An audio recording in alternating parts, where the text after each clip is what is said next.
Jimmy Akin's Mysterious World is brought to you by the Star Quest Production Network and is made possible by our many generous patrons. If you'd like to support the podcast, please visit sqpn.com/give.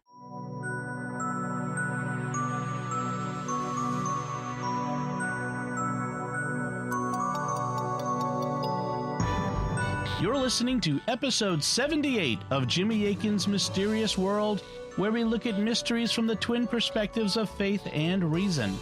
This is a special bonus episode that we recorded to thank our patrons at patreon.com/StarQuest for their generosity in making this and all our shows at StarQuest possible. We gave them early exclusive access, but now we're sharing it with you to show you one of the benefits of being a patron.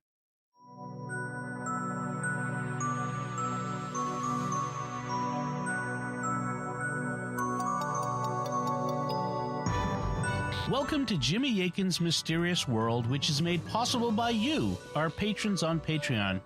We're always looking for ways to thank you for your generosity in making all our shows on StarQuest possible, and this is one of those ways. We recently reached out to you and asked if you had questions you'd like to ask, and we got many great responses, and that's what we'll be talking about on this episode of Jimmy Akin's Mysterious World. Hi, Jimmy. Howdy, Dom. How's it going? It's going great. I'm looking forward to all of these great questions that we have. We got a real boatload of questions this time. We did. Yeah, we got a lot of questions this time, which is great. And one of the things that was nice is people didn't just say, can you do a show on this? Because the answer is usually, yes, we can do a show on that, but it may be a while. Right. But we got a lot of substantive questions. We want to answer as many as we can. You know, we want to keep the show of reasonable length. So we're going to go for about an hour. And because we want to thank as many as possible, we're going to take the questions on a first-come, first-served basis with a single question from each person. If you ask multiple questions, that's totally fine. We'll save the additional questions for future shows. And given the number of questions we got this time, we've actually got enough in the question bucket for probably 2 or 3 episodes. But looking forward to answering these, and we'll eventually get to everybody's questions. Excellent. So let's dive right in. We don't want to waste any time. So our first question comes from patron Nick Wan. And folks, I'm sorry if I mispronounce your names. I do my best, and I understand. Hope you understand, because I have the same issue with my name. So Nick Wan says, are there any bounds on the topics Mysterious World can cover? I would imagine that things like the flat earth are right out, but I was thinking of the Vikings in North America, and at one time the Vinland map probably would have been decent Mysterious World fodder. But I think now it's settled, or is the map itself still mysterious enough? Do you have any guidelines or rules of thumb for stuff like this? Yeah, so the first kind of guideline is there needs to be something actually mysterious, at least to most people. And that means we don't generally do like straightforward theological or moral questions, because that's just a matter of reasoning out, okay, you know, an issue in a fairly conventional way. It needs to be a little more mysterious than that. That's kind of the difference between the questions that we handle here on Mysterious World versus the more straightforward questions that I handle on Catholic Answers Live. So that gives us a really broad range of things we can cover here. There's, you know, needs to be something that is in at least some degree debatable, or at least debated by people. It also needs to be connected with fact somehow, at least ostensible facts. For example, people really do claim the British royal family are a bunch of reptilian aliens, and that theory, proposed among others by David Icke, is something we could discuss here on Mysterious World. But if someone wrote a novel about the British royal family being a bunch of reptilian aliens, the novel wouldn't be something we'd cover, because it's presented as the realm of fiction rather than the realm of fact. So we've occasionally had questions like, could you do an episode on Lord of the Rings or Narnia or something like that? And that would really belong in one of SQPN's other pop culture podcasts. Here, yes, we want to focus on things that at least people are claiming to be real, whether they are or not. A third guideline is I don't typically want to handle current highly political controversies, you know, like, was there Russia collusion, or did Hillary do this or that? Because those are current, those are political, and frequently we don't have enough information because it takes a while for things to come out. I would be open to doing older historical scandals, like JFK assassination, Watergate, Iran-Contra, but more recent stuff. Probably the most recent thing would be like 9/11. But it needs to be something that's not a current political hot button, and it needs to be something that we have some information about. In terms of the topics that Nick mentioned, actually, Flat Earth is a mystery we're going to be looking at because it's a phenomenon. The belief in Flat Earth is a phenomenon that has grown in recent years. Because of the internet, there are conspiracy ideas connected with it, and so that puts it in our realm. And in fact, it's currently scheduled to be episode 68, which is coming up in just a few weeks from the perspective of when we're recording this. If you're listening to the public release of this episode as 78, then it will already have been released. But if you're one of our patrons listening to it right now, we have Flat Earth coming up. And Vinland Map is also on the list for the future. Excellent. John Gibo says, Jimmy, why were ancient astronaut theories so captivating to people? And then he says, love the podcast. I think there are two key reasons why the ancient astronaut stuff really took off in the 70s. One is it involved extraterrestrials. And two, it involved ancient stuff. And both of those are things people find fascinating. If it's extraterrestrial, people find it fascinating. If it's ancient, people find it fascinating because it's more mysterious.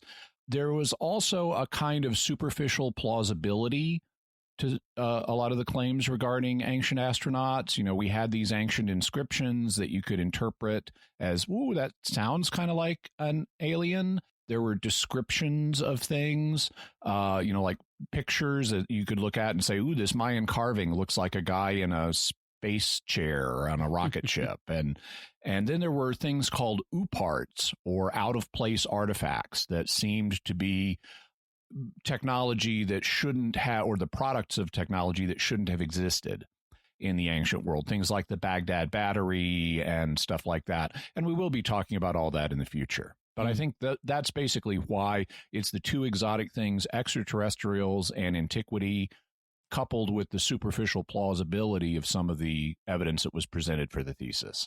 Jimmy, do you think any of it was related to, in the 70s and the 60s even, a move away from having God and religion as an explanation for why in the world, so a sort of secularization might have played into it? I think that's part of it. Also, just the rise of UFO culture in general at the time, and, a variety of different factors. Okay. I want to move right along to Bob McWilliams, who says, a question for both of you, not so mysterious, but a get-to-know-you question to have fun with. So he asks, what fantasy/science fiction language would you most like to learn, and why? And examples, Tolkien's Orcish, Elvish, Klingon, Jawa, Droid. And another one would be, what fantasy/science fiction book would you like to have, and why? And examples, Encyclopedia Galactica from the Foundation series, the Orange Catholic Bible from Dune, etc. So, Jimmy? Well, I would say of the languages I would most like to learn, Vulcan. The powers that be have permitted licensing of the Klingon language, and that's been well fleshed out. They have not done so for Vulcan, which is startling given the popularity of Vulcans. There was, back in the 70s, a little Vulcan dictionary that a little tiny small press came out with, but it wasn't developed as a full language, and it subsequently hasn't been licensed in the same way. But that would be the one I would be most interested in learning, simply because it's a bit more mysterious at this point.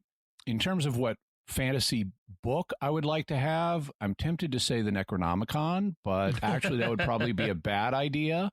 Also, The King in Yellow would not be a good idea. But if I set those aside, I would say The Hitchhiker's Guide to the Galaxy, because, Excellent. It's mostly harmless.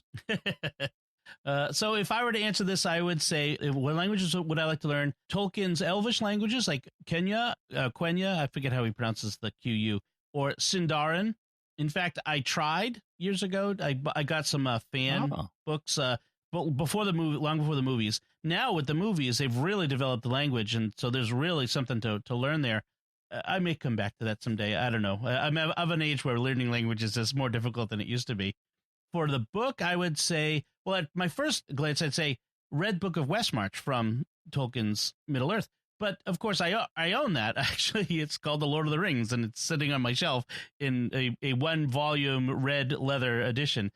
So I have that already. So I would say the Jedi manuals from the Last Jedi, the ones that Rey saved from the the tree that Yoda set on fire. So that would be my choice. By the way, you mentioned something there that is interesting about, does age affect our ability to learn languages? Mm-hmm. And the common perspective is that it does, that as we become adults, we lose some of the language plasticity in our brains.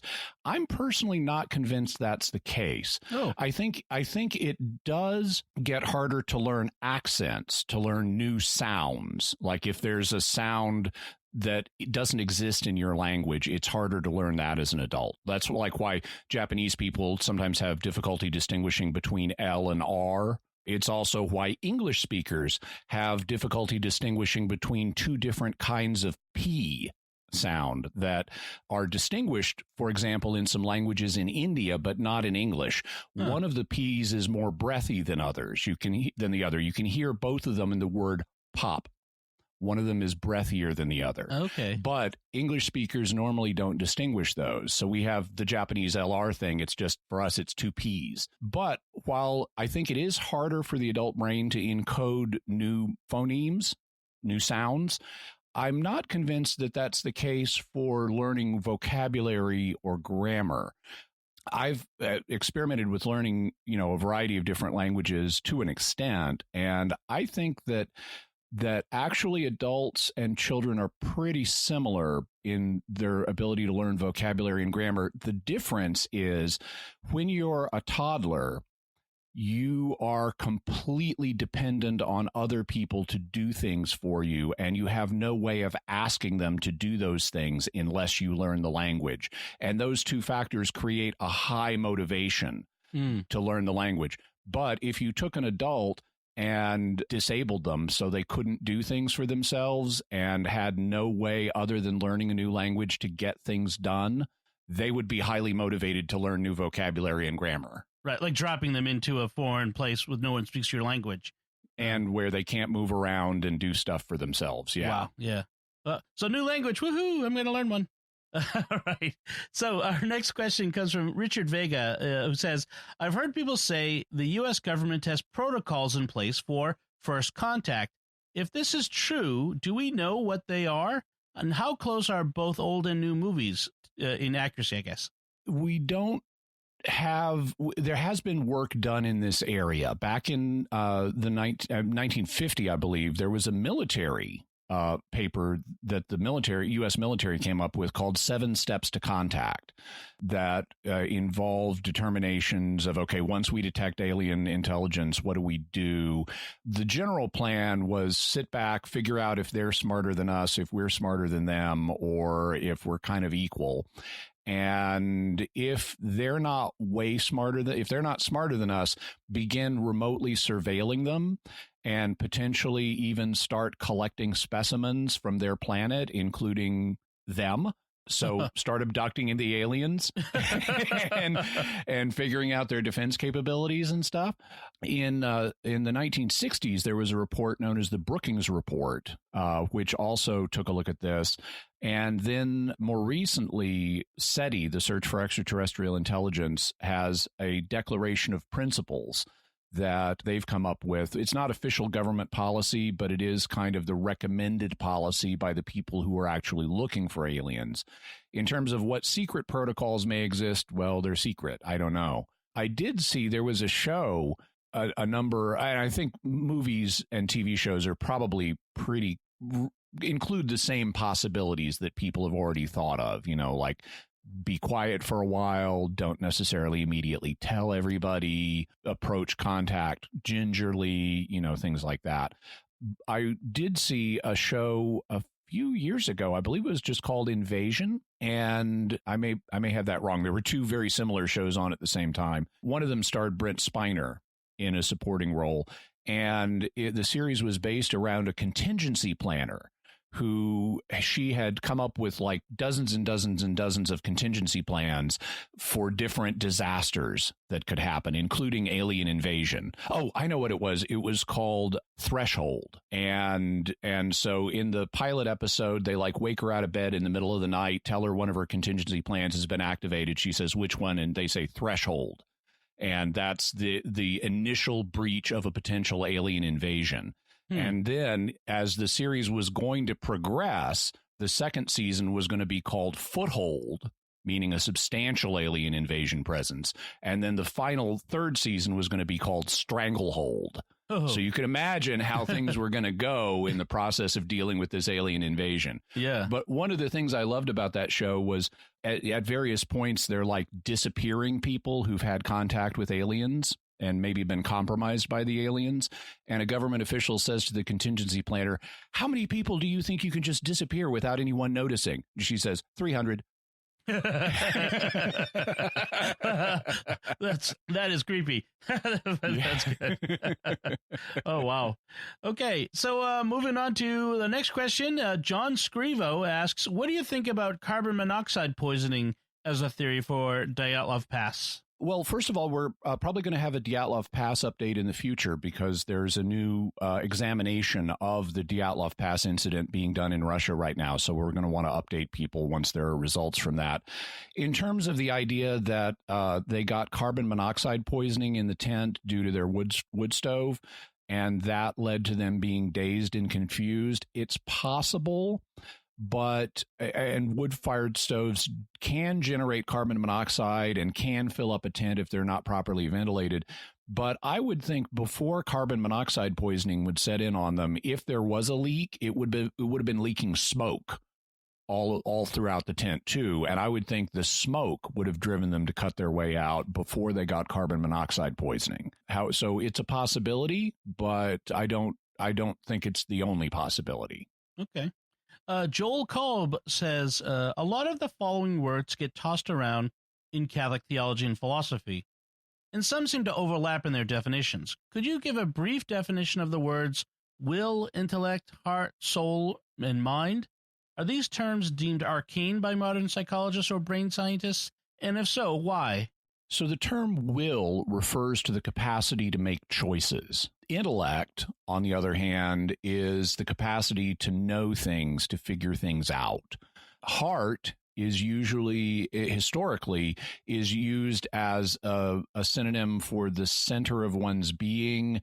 In a spiritual sense, it's often used as just a synonym for mind, including both the intellect and the will. So if you read in the Bible about someone set in his heart, that's a reference to their interior mental monologue that we have in our mind. Historically, some cultures thought that we thought with our hearts, that the heart rather than the brain was the seat of the mind. One reason for that is because our heart can be affected based on our mental moods. If you get excited, your heart may skip beats. Or speed up. If you're relaxed, your heart may slow down. And people in the ancient world noticed that, and they said, heart is correlated with mental phenomena, therefore maybe it's the seat of the mind. Soul can mean different things in theology. It can refer to the immaterial part of a man. It can refer to the entire man, and it can refer to the life principle of the body. So it can mean a number of different things. In terms of are they considered arcane by modern psychologists or brain scientists, the answer is not. The only one that heart is definitely considered kind of obsolete. I mean, we still use it for historical linguistic reasons, but it's just a synonym for mind now. People don't really think your heart is the center of your consciousness. That's been known for some centuries. The other one that will be dismissed by some, but not all, psychiatrists and brain scientists is soul. Some of them are materialists and will say there's no such thing as a soul. Others, though, are not convinced of that. And you will find psychiatrists who will talk about maybe our consciousness is not strictly tied to our body. Maybe it has a non-local element that can survive death. So you will find people saying that. The other faculties, will, intellect, and mind, are still used and considered topics of active interest at present. Interesting. All right. Jimmy Chappell says, "Greetings, Jimmy and Dom. I've decided to double my pledge following your recent calls for support. I hope Awesome. Thank you. Yes, thank you, Jimmy. I hope this helps you gets you closer to the financial break-even point. To my question, with advances in technology, I see the premise of the video game Deus Ex slowly becoming reality. It would appear mass-market transhumanist tech is less than a generation away. Hearing implants, augmented reality devices, mechanical legs, and even primitive brain-computer interfaces already exist. What moral criteria should Catholics weigh when considering biological upgrades? Is augmenting one's body for non-medical reasons completely off the table?" I would say no. We can do things already that enhance physical abilities. For example, you can wear night vision goggles. If you need to see in the dark, there's no problem with wearing night vision goggles. The only question is then, could you take night vision goggles or a smaller equivalent of them and embed them in your eyes so that you don't have to carry around the night vision goggles and put them on and stuff like that? So that would be essentially a convenience thing. But if it's okay to use night vision goggles in principle, then I wouldn't see a problem in principle with embedding them for reasons of convenience. Same thing when it comes to, like, we use hard drives to carry around information. And I don't see in principle a problem with embedding a hard drive to help someone carry around information. But they're simply saying it's conceivable in principle as morally illicit doesn't mean that there aren't moral considerations. You need to, number one, not be causing greater harm than good. You know, like if you destroy your daylight vision by installing night vision things, or if you cause infection by embedding night vision things or a hard drive, or you give people access to your private thoughts by embedding a hard drive, or create a vulnerability to viruses of the electronic sort by embedding a hard drive, all of those would be problematic. And so there's a cost benefit analysis that has to be done, just like embedding devices now. I mean, some people have pacemakers or insulin pumps that can be hacked, but it's often better for the person to have the pacemaker or the insulin pump, even knowing that it can be hacked, than not having it. So, that's something that has to be weighed. Another thing that would have to be the case, another moral consideration, is the implants must not lead to the death of the original. You get into the Darth Vader problem of he's more machine than man now. And at some point, you could become so much machine that you're basically dead. And that would be immoral.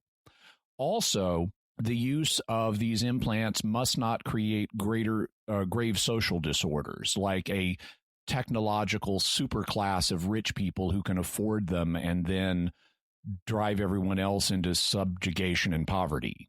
That was, I think, the plot of a recent Netflix series called Altered Carbon, which was a similar thing. The rich were essentially immortal and were using the subclasses to keep them going, basically. Yeah.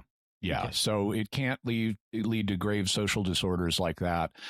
If Jimmy, if you want more information on this, check out episode 2 of Mysterious World, which was on transhumanism. Excellent. Luis Pablo de Valle says, "I've been reading on Alexander's tomb and the Amphipolis one. What does Jimmy think about it? I've heard wild theories like Mark's bones venerated in Venice are really from the Macedonian emperor. Love to hear your thoughts on this whole thing." So we're talking about Alexander the Great, who was a conqueror from Macedonia, and he lived in the 300s BC. He conquered huge tracts of land as far as India. And at that point, his troops said, we've had enough conquering for now. And he ended up dying in Babylon in Iraq. And scientists aren't really exactly sure of why he died. It was at a very young age. It was very sudden. And as he was dying, the legend is he was asked, to whom should the kingdom go that he had forged? And he said, to the fittest, meaning he was inviting his generals to fight for it. And rather than fight for it, they decided to split it into 4 pieces and each take a piece. and that was known as the Division of Babylon. And there were plans to take his body back to Macedonia for burial, but Ptolemy, one of his generals, hijacked the body and took it to Alexandria, Egypt, a city that Alexander himself had founded. And so the tomb of Alexander ended up being in Alexandria. And we even have information about where it was supposed to be. It was supposed to be at the conjunction of two prominent streets in Alexandria. The problem is we're not 100% sure what the two streets are, because it's changed so much since then. There was a big mausoleum that was built called the Soma, or the body in Greek, because that's where Alexander's body was. If memory serves, his body was like preserved in honey for a time, which has antibacterial properties. And it was visited later by Roman figures like Augustus and Caligula. In fact, I think Caligula took his breastplate. But its location was known for a long time. It eventually was lost. There have been a variety of claims that it was rediscovered or moved or might have been somewhere else. One of the claims, just a couple of years ago, they found a massive, very important tomb in Macedonia. And some people thought this might be Alexander's, but the current evidence is that it actually was for a friend of Alexander's rather than Alexander himself, though it was clearly a tomb for a very important person. There have been claims that the bones in Venice that are venerated as Mark's, because Mark was the bishop of Alexandria, that those are really Alexander's bones, but that's not widely believed. And there have been a number of reports of we found it, but we haven't been able to excavate because it's a mosque now, or it's under a mosque. And the current situation is up in the air, but it is a fascinating topic. I think that the ancient accounts that it's at this intersection in Alexandria are right. We just are most likely right. We just need to figure out which is the right intersection. Too bad they don't have Alexandrian Ways or Google Maps of the ancient world. Yeah. Well, the closest, actually, there is something similar to that. Stanford University has a database called Orbis. And if you go to orbis.stanford.edu, it's like Google Maps for the ancient world. And you can put in your starting route at your starting city and your ending city, and you can say it's okay to travel by sea, or no, I only want to go over land. I want to go the quickest way. I want to go the cheapest way. And it'll calculate and I want to go at this time of year. And it's like a travel service for the ancient world. It'll calculate the most plausible route for you. Okay. And you can drag the route around to make edits and stuff. I went through the book of Acts and input all of Luke's time and destination information, and they all checked out. So someone, since the Orbis database didn't exist in the ancient world, someone in St. Paul's traveling party, likely Luke himself, was keeping a travel diary of everywhere they went and how long it took to get there. That's awesome.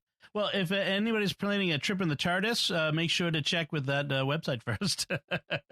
So Emmanuel Scholes says, what do we know about the phenomenon of stigmata or other mystic injuries, both within and outside of the Christian tradition? So stigmata are manifestations of the marks. That's what the word stigma means, is a mark. The marks or wounds of Christ that he received during the crucifixion. That can include nail prints on the hands and on the legs. It can include a spear wound in the side. It can include crown of thorns wounds on the head.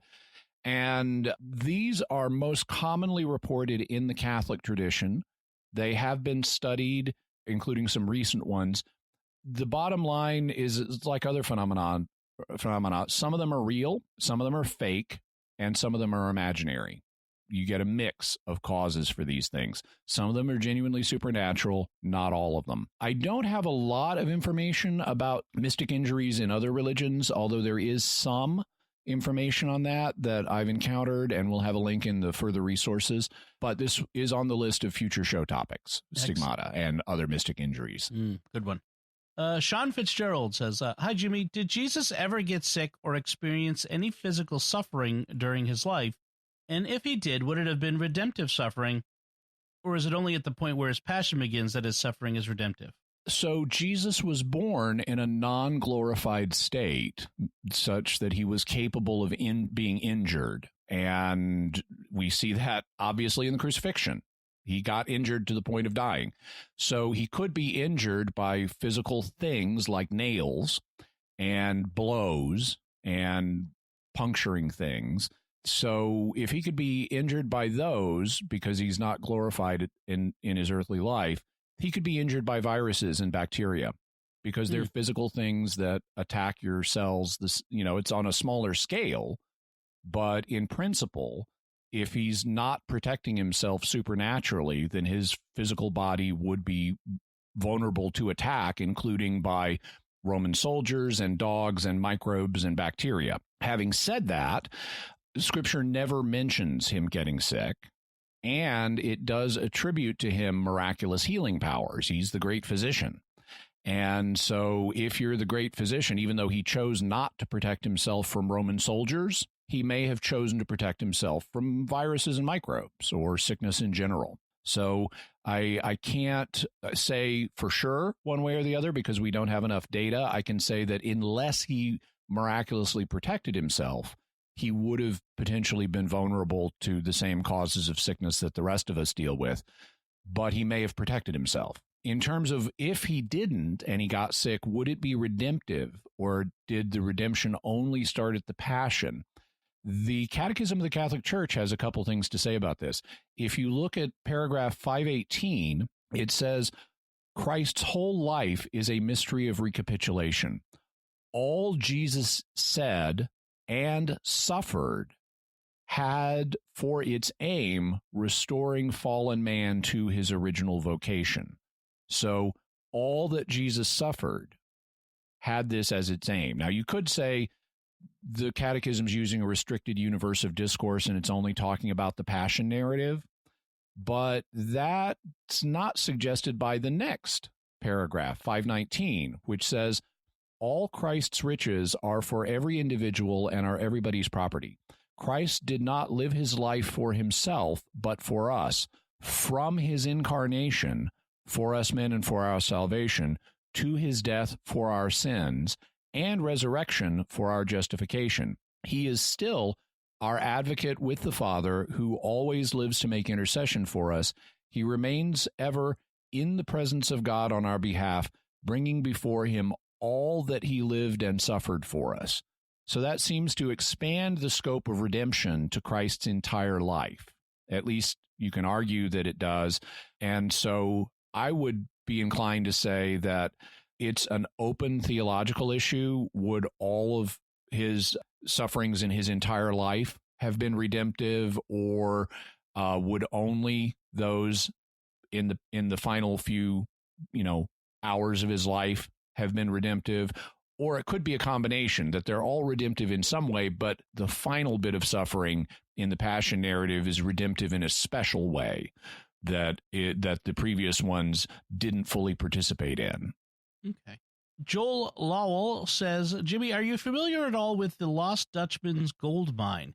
If so, what conclusions do you have about it? Well, I am familiar with it. I have since I was a kid. The Lost Dutchman in this case was a miner named Jacob Waltz, who died in 1891. And he was actually a German. So you might wonder, why is he called a Dutchman in the Lost Dutchman's mine? The answer is because prior to the unification of Germany in 1871, people did not distinguish in English between the Dutch and the Germans. And so he was just from this unincorporated area that spoke a Germanic Dutch-like language. I mean, the German word for German is Deutsch. Right. You can hear how much that sounds like Dutch. So prior to 1871, people were not used to distinguishing Germans from Dutch. And so he was called a Dutchman here in America, even though it was from what we would now call Germany. There are various reported locations for his mine and for other similar mines. It was supposed to be a gold mine, by the way. The story is he was a prospector. He found a rich vein of gold and mined it himself and then died before telling anybody where it was for sure. The proposed locations for this and similar mines are in western states like Colorado and California and Arizona, where the famous Lost Dutchman mine site is supposed to be in the Superstition Mountains. And there's even a state park there, Lost Dutchman Mine State Park. But nobody has been able to find it for sure. And there are questions about how reliable are some of these old accounts. Did this actually exist? A lot of people have searched for it, and we'll talk about it in a future episode. Cool. Janet Watkins says, Jimmy, what do you know about Vladimir the Impaler and about the Order of Dragon that he founded? So Vlad the Impaler was ruler in Romania, and he lived between around 1428 and 1477. So he died when he was in his 40s. He was the son of Vlad II. And Vlad the Impaler, so Vlad the Impaler is the son of Vlad II, and Vlad II was known as the Dragon, or Dracul. Uh-huh. And so it was actually Vlad II that was Dracul, and then his son, the son of the dragon, was Dracula. So you add the A, and it indicates he's the little dragon. He's the son of the dragon. Okay. And so that's why Vlad the Impaler, or Vlad III, became the basis of fictional figure Dracula. He had a reputation for being very cruel. Hence, he's known as the Impaler because he impaled a lot of people. And he's also, though, sometimes considered a national hero. Sometimes people admire their strongman rulers, even if they're cruel. He was not connected with vampirism until Bram Stoker's novel Dracula. It was Bram Stoker in the 1800s who made that connection. In terms of where the name dragon or Dracul comes from for his father, it's because his father was a member of the Order of the Dragon. Vlad II didn't found the order, but he was a member of it. And so since he was a member of the Order of the Dragon, he was called Vlad the Dragon, or Vlad Dracul. The actual founder, and by the way, what the Order of the Dragon was, it was a military chivalric order, kind of like the Knights Templar that we talked about in a previous episode. It was another one of these same kind of defense league military orders, and it was founded by Sigismund of Luxembourg, or Sigismund von Luxembourg, who was the king of Hungary in the 1400s. So that's where the name comes from, and that's kind of a general sketch. And yes, of course, we will be talking about both vampires and Vlad the Impaler in the future. Awesome. Ernie Morales says, I recently rolled the credits on a video game that left me with a question. So I assume that means he won. Yeah. So rolling good. Congratulations, Yay. Ernie. I don't often win my video games. In short, some guy created robots from the army. A glitch turns into Skynet and humanity is wiped out. While that was happening, a good guy managed to preserve the human genome and we come back. But the bad guy managed to wipe all history from the databases, which was supposed to teach the new generation about the past. So the second wave of humanity has no record of the old civilization. In a setting like this, would you assume Christ would come again to bring back the faith? This is kind of like, what do you get when you divide by zero? The answer is not mathematically straightforward. It's undefined. And I would say, and there are various reasons for that. It's tempting to say, oh, you get infinity, but it actually depends on which direction you approach zero from. So it's more complex than that. And the situation is similar here. We've been told by divine revelation that Christ is going to come back once at the end of the world to save the church from final destruction. And so if the church had been destroyed, which is what this scenario presupposes, everybody's died and then we're brought back from bottle babies and so forth, then I wouldn't expect Christ to return because there's only to tell everybody about the faith again, because that's not the purpose of the second coming that's been revealed to us. The purpose of the second coming is to judge the living and the dead and bring in the eternal order, not to come back and re-announce the faith. Also, and so I wouldn't expect that, but then I wouldn't expect the humanity to have been wiped out either, because Jesus said the gates of hell will not prevail against his church. And that means the church is still going to be around at the time of the second coming and the end of the world. So the church is not going to be destroyed by bad guys who make Skynets. However many bad guys who make Skynets there may be, they're not going to completely wipe out the church. And therefore, this scenario posits things that are contrary to what has been revealed to us. And once you're beyond what's been revealed to us, you're in a scenario where we don't know what would happen, because God could make a universe where he allows this to happen, but it's not our universe, and we can't reliably predict exactly what would happen in such a universe. In a universe where God did not guarantee that the church would survive to the second coming, and in a universe where God did not reveal that the second coming would be for purposes of bringing in the eternal order, then in that kind of universe, Christ might return to re-announce the faith. But that's not our universe, and so I can't really speak to exactly what would happen in such a universe. God might or might not choose to have the faith re-announced. And if he did, it could be through Jesus or through someone else. He could always re-inspire a prophet and say, hey, guess what? Before the Skynet disaster, there was this guy named Jesus. Let me tell you about him. Right. This is why I don't worry about extinction level events like planet killer asteroids, because... Well, I worry about planet killer asteroids not in terms of total extinction, but mass extinction yes. is still on the table. Yes. So there's a difference between everybody's dead or most everybody's dead. It's sort of like Princess Bride, who's only mostly dead.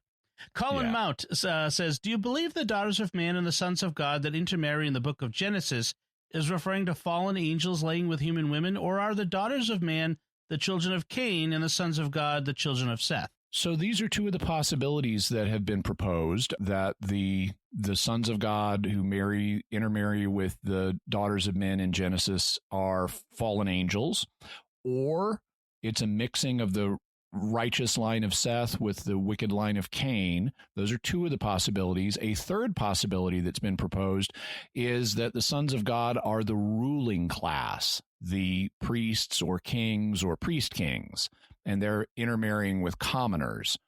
And so those are three of the major possibilities. Of course, it's also been proposed that they're aliens, because it's always aliens. But I discount the third possibility. In terms of the others, it's a current topic of study for me, and we definitely will have a future episode on it. But I am still currently at the research stage on that. I'm aware of the possibilities. I haven't dug into it as far as I'd like, and I haven't drawn firm conclusions. Daphne Mitchell says, a mysterious question that stems from a personal experience. Back in the 1970s, I stayed at a hotel in Southern California. That sounds very familiar. That's supposedly not the Hotel California, because she checked out. Oh yes, okay, that's right, and she left. That's right, she did leave. But she checked into a hotel in Southern California that was supposedly built over an Indian burial ground. Ooh, and back in the 70s, it was always Indian burial grounds. Always, yes. I was in my hotel room in the afternoon and had a creepy feeling. I looked over at the bed, and it appeared as if an invisible person was walking across it, i.e. indentations in the bed that would be produced by a person, if they were visible, at times consistent with someone taking steps. It stopped after a few steps were taken, but the experience stuck with me and led to the following question. What do you think of graveyards and whether there are issues when they are disturbed? Are phenomena in graveyards due to disrespect for the people interred there, or what? By the way, I got chills reading that. So yeah. I'm tempted to say, well, wait, let's put graveyards to the side. Let's talk about this experience you had. And I don't know what that experience would have been. It could have been any number of things, but it could be of a piece with phenomena that are reported in graveyards at times. Graveyard-like phenomena could be due to purgatorial ghosts. And if you want to learn more about that, listen to episode 1 on ghosts. Yep. So a purgatorial ghost would be someone who's experiencing purgatory, and God's allowing them to manifest in our world for a purpose, either as part of their purgation or as a warning or as an invitation to pray for them or something like that. Could also be demons, because it's always demons. And it could be other phenomena, including natural phenomena that aren't connected with the deceased at all, including, people's imaginations and stuff like misreports and things like that, hoaxes. So I would say there's a range of possible explanations for mysterious things happening in graveyards. and they have to therefore be taken on a case-by-case basis. You have to look at the specifics of a particular instance and say, what are the most and least likely explanations for this particular occurrence? I think in general we should respect all burial grounds, just as a general principle, and not build hotels on them, especially. Well, it's interesting. Different cultures have very different attitudes towards how you respect the dead. I have a friend from Malaysia, and in her culture, you never mess with a graveyard no matter what, no matter how long it's been there. Coming, though, from a Western perspective, and as a perspective of someone interested in Egyptology, graves are not totally off limits. Right. I would say this is our way of honoring the ancient Egyptians, is not by leaving their graves completely alone, but by exploring them and learning about them and their culture. And this is another way of honoring these people. But one way or another, whether you're leaving something alone or whether you're exploring it, the purpose needs to be understanding and honoring these other people, not disrespecting these other people. Just as an aside, I recently read about a culture in, I think, Asia, I think it's Indonesia, where the people dig up their dead relatives and bring them to their home on special feasts and holidays, dress them in nice clothes, and take pictures with them and have a big party with them. Yeah. It's very creepy to a Westerner, but for them, it's their culture. Different strokes, but from my perspective, that's definitely different. Yes. Tim Semler says, hi, Jimmy. What's your bottom line on mindfulness? I'm hearing conflicting Catholic opinions on it. Is it possible to morally and safely practice mindfulness in a Catholic context with the right intentions? The problem is that the phrase mindfulness is current buzz jargon that's used for a bunch of different things. And you really have to say, what are we talking about here? If you just mean something like, I'm going to quiet my mind and relax and, focus on, something in particular, well, okay, being quiet and relaxing and focusing your attention is not intrinsically wrong. Right. So you could have legitimate reasons for doing that, including maybe you want to lower your blood pressure or lower your stress level or whatever. That would be fine. But mindfulness as a practice also has Buddhist origins. And there are a bunch of versions of mindfulness that have been more or less stripped of those origins and associations. So if you're doing Buddhist mindfulness, well, you shouldn't be doing that in a Catholic context. And if it's some kind of hybrid mindfulness that's it has some non-Christian religious elements in it, but has been partially stripped of non-Christian religious elements, well, then that's problematic because of the non-Christian religious elements that are still there. Also, there's an element of superstition here. Every decade, it seems like there's some new big fad that's promoted. It used to just be simple meditation, and then it was transcendental meditation, and now it's mindfulness, and there have been other variants too. And there's a certain element of snake oil and superstition in all this, where you get these claims made that are way out of proportion to scientific evidence of the benefits of this stuff. And people also get the idea, I'm doing something spiritual here, which is superstition in the proper sense, not just believing it's going to have effects that it doesn't, but superstition in the proper sense of attributing too much religious significance to an act. And so I can't say no versions of what people call mindfulness are acceptable, but a lot of them are not acceptable. And there was a document that came out from the Congregation for the Doctrine of the Faith in 1989, if I recall correctly, that was called An Instruction on Some Aspects of Christian Meditation, that looks at how meditation, at least of a religious nature, we're not talking about purely physiological, let's relax and lower our blood pressure meditation, but how religious meditation should be done from a Christian perspective. We'll have a link to that. We'll also have a critique of mindfulness by someone who comes from a Buddhist background and is not happy with the way it's being presented in Western contexts. That's interesting. Brooke Kennel writes, I've often wondered how a Christian should approach apparently true prophecies within a non-Christian context. I can think of two examples when the Greek oracle of Delphi said something of genuine benefit. One was during the Persian Wars, when the Athenians knew Xerxes' army was on its way to sack their city. When they first petitioned the oracle about what they should do, she initially told them to flee. But when they refused to accept that answer and beseeched her again, she told them to trust their wooden walls. They interpreted that to mean their ships and won the decisive naval battle of Salamis. Then, if Plato can be trusted, Socrates received a message from Delphi that launched his philosophical inquiry, which led to the Greek philosophical tradition that seems to have prepared the pagan world for the Christian message. I've also heard that Christian traditions hold that some of the Sibyls prophesied the incarnation. I just wonder what Jimmy thinks about all this. Might God have hijacked the religious institutions of the pagan world out of love, perhaps even using them to pave the way for their salvation? Or would that be dishonest, since they would likely think they were contacting Apollo and give him praise for those moments instead of God? So this is a very interesting question. There are a number of dimensions to this. One of them is God can, and this is the solution to the problem of evil, or this is the key component of the solution to the problem of evil. God will use every evil to bring about a good ultimately. So God only tolerates evils if he has a way to bring an equal or greater good out of it.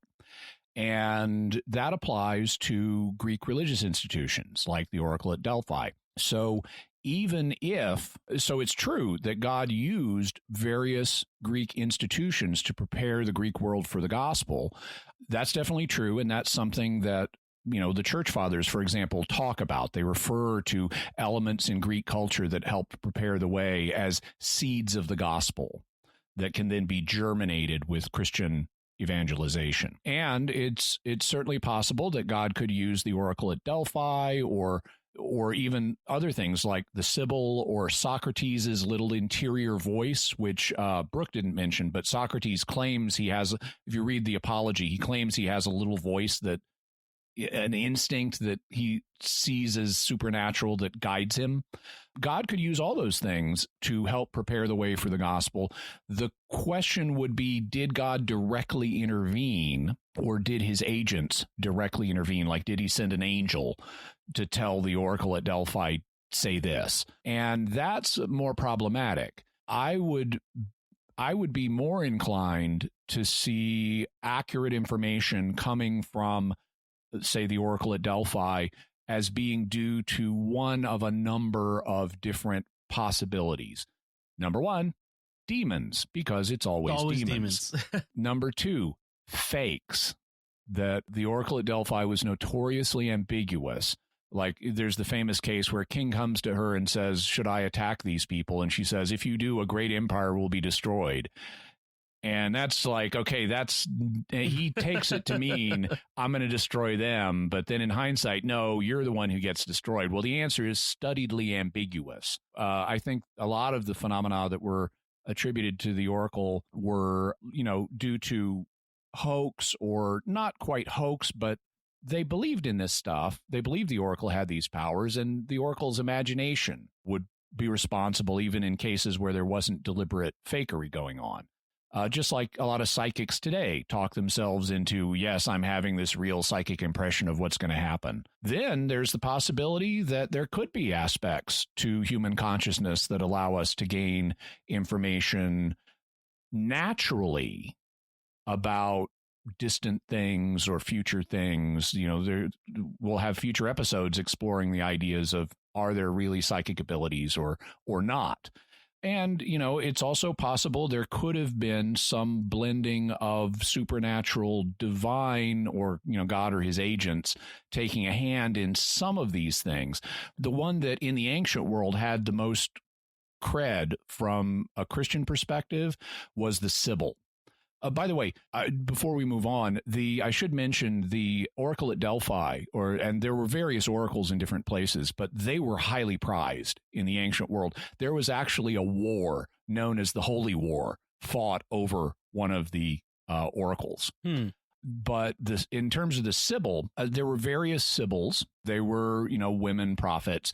And if you go to the Sistine Chapel, and you look at the ceiling of the Sistine Chapel, you will see the Sybil there, sitting alongside prophets like Isaiah and so forth, because Christians knew that the Sibylline oracles contained prophecies of Christ and other things connected with the Jewish and the Christian faith. And a lot of people in the ancient Christian world said, it looks like there's some kind of, even though this is a pagan prophet, God is still letting her speak the truth on some of these issues. And you even find a first century reference to this. There is a book that I know you've read, Dom, called The Shepherd of Hermas. Yep. By a guy named Hermas. He was a former slave in Rome, writing around the year 80 AD. And he starts seeing visions of a woman. And then an angel dressed as a shepherd shows up and says, who do you think you've been seeing the visions of? Who's that woman you're seeing? And he says, the Sybil. And so even though he's a Christian, his first thought is that he's been seeing prophetic visions of the Sybil. And the angel says, no, actually, it's the church. But you do have this kind of respect given in Christian circles for the Sybil because the Sybil prophesied various Christian and Jewish things. Now, a lot of modern scholars have looked at the Sibylline oracles, and I've studied them to some degree. I want to study them more, but I've been really fascinated through the study I have done of them. And there are clear prophecies in there of Jewish and Christian things, as well as Roman emperors like Nero, and he's going to kill his mom, and this is going to happen and stuff. Most scholars today think that actually those passages at least, were written by Jews and Christians as a form of crypto-evangelization to get pagans thinking about Jewish and Christian claims. So it's not viewed by modern skeptical scholars, at least, as being Sibyl's really got supernatural information about this.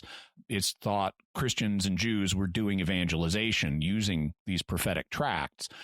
But that's a modern skeptical perspective. That's not the perspective that some in the early church had. So we should do an episode on the Sibyls at some point. Sounds like it. All right. Adam Spock writes, hey, Jimmy, what's with the papal prophecies of St Malachy? Didn't they run out now, or we're on the last one? What kind of stock is held with these over the years and currently? Is because of St Malachy's canonization, does this give more credence toward the prophecy, or is it more vague like Nostradamus kinds of prophecy? So there are several related questions there. The first one is, by some interpretations, we would now be on the last pope of St. Malachy's prophecy of the popes. St. Malachy is not the biblical Malachi. This was a figure that allegedly lived in Ireland in the Middle Ages, and he wrote a list of descriptions of different popes, and these are typically cryptic. I mean, he doesn't just name them. He gives a sort of description like the glory of the olive, or the labor of the sun, or a city in time of war, or things like that. And they allegedly stretch from his day to the end of the world. And the last one is Peter the Roman. And by the standard count, that would be Pope Francis. Well, you may notice Peter the Roman doesn't seem to have a special connection with Pope Francis. And this is a lot of, I mean, his name is not Peter. Neither his birth name nor his regnal name is Peter. And he's not from Rome. He's from Buenos Aires. Right. So he's not, doesn't really seem like Peter the Roman.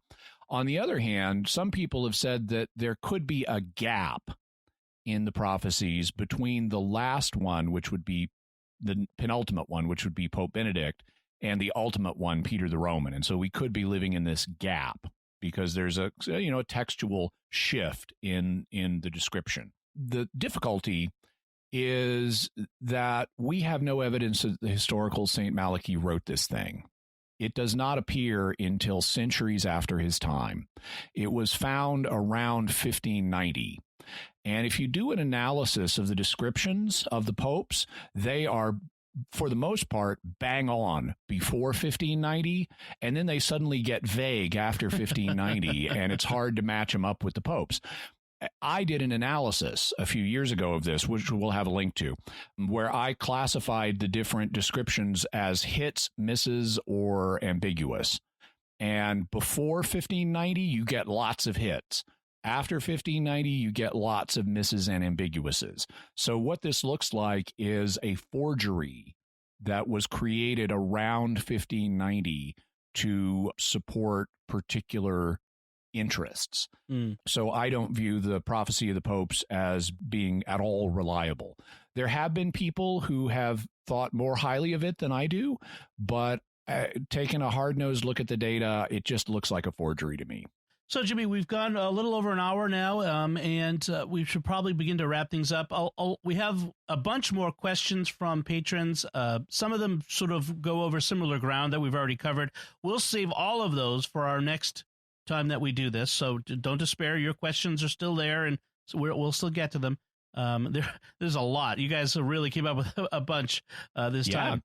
So we'll wrap it up here. But Jimmy, what further resources do we have from today's show? So we'll have a link to to a number of Wikipedia articles, including on the Vinland map and on ancient astronauts and on post-contact protocols for dealing with alien life.